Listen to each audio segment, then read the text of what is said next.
នេះមកដល់ភូមិទៅស៊ុយបាទមេឃវាក្តៅពេកមេឃក្តៅពេកប្រហែលជាធំតែន3បាទ3ផ្លូវចូលតើនត្រឡប់ទៅវិញហើយមិញបាទបានជួបអូនស្រីម្នាក់គាត់ជិះម៉ូតូអស់សាំងហើយគាត់អត់លុយទៀតបាទតែខ្ញុំអត់ថតរូបគាត់ទេកុំឲ្យគាត់អៀនពេលដែលខ្ញុំជួបសួរថាគាត់កើតអីខ្លុំសាំងអោនមាត់ខ្លុំណាអញ្ចឹងខ្ញុំមកដល់ល្មមក៏ជួយចេញសាំងឲ្យគាត់1លីត្រទេវាតិចតួចទេប៉ុន្តែវាចំពេលហើយខ្ញុំតែងតែជួយអ្នកអស់សាំងយើងច្រើនភាគច្រើនស្រីគាត់អត់បានដាក់លុយតាមខ្លួនទីផ្សេងបងប្អូនយើងរៀនធ្វើទង្វើល្អបាទបើជួបអ្នកទងខ្សោយយើងជួយទៅបាទហើយជិះតាមឡានតាក់ស៊ីចឹងដែរយើងរៀនមើលមនុស្សបាទនៅក្នុងមិត្តជិះជាមួយយើងបងប្អូនជាមួយយើងហ្នឹងយើងមើលគាត់បើកាលណាឡានឈប់មកកន្លែងគាត់អត់ចុះលើឡានគឺឈប់មកកន្លែងទៀតគាត់អត់ចុះលើឡានបាននេះថាគាត់អត់លុយហូបអីទេអញ្ចឹងបើបងប្អូនមានសទ្ធាបងប្អូនអាចទិញនំចំណីឬបាយមកប្រអប់ជូនគាត់ទៅជាទានដល់ល្អហើយសកម្មភាពនេះខ្ញុំតែងតែធ្វើមិនមែនខ្ញុំគេនិយាយទេបាទ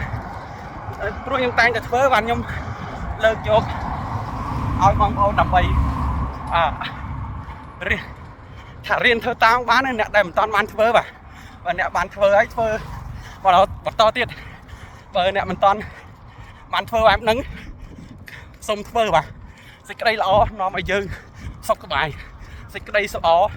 នាំឲ្យយើងស្ងប់ចិត្តស្ងប់អារម្មណ៍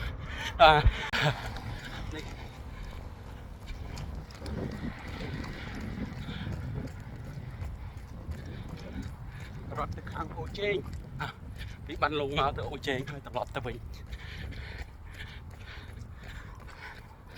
ហាត់ប្រាណដើម្បីសុខភាពបាទ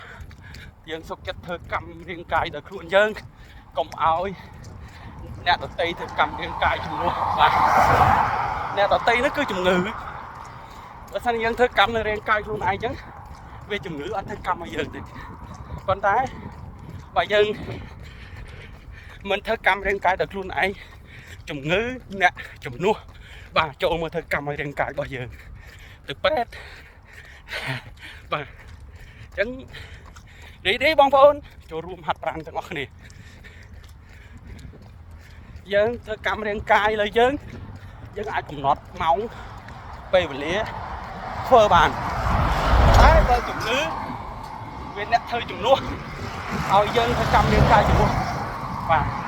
ជំងឺអ្នកធ្វើកម្មឲ្យវាអត់មានពេលកំណត់អត់មានពេលវេលាច្បាស់លាស់គឺវាគ្រប់ពេលដែលវាចង់ធ្វើតែយើងហាត់ប្រាណគឺមិនអាចគ្រប់ពេលទេយើងឆ្លៀតពីការរស់ស៊ីខ្លះទៅហាត់ប្រាណខ្លះទៅបាទល្អបាទនេះតែន3បាទហើយអញ្ចឹងខ្ញុំនឹងត្រឡប់ទៅបានលងវិញនេះមើល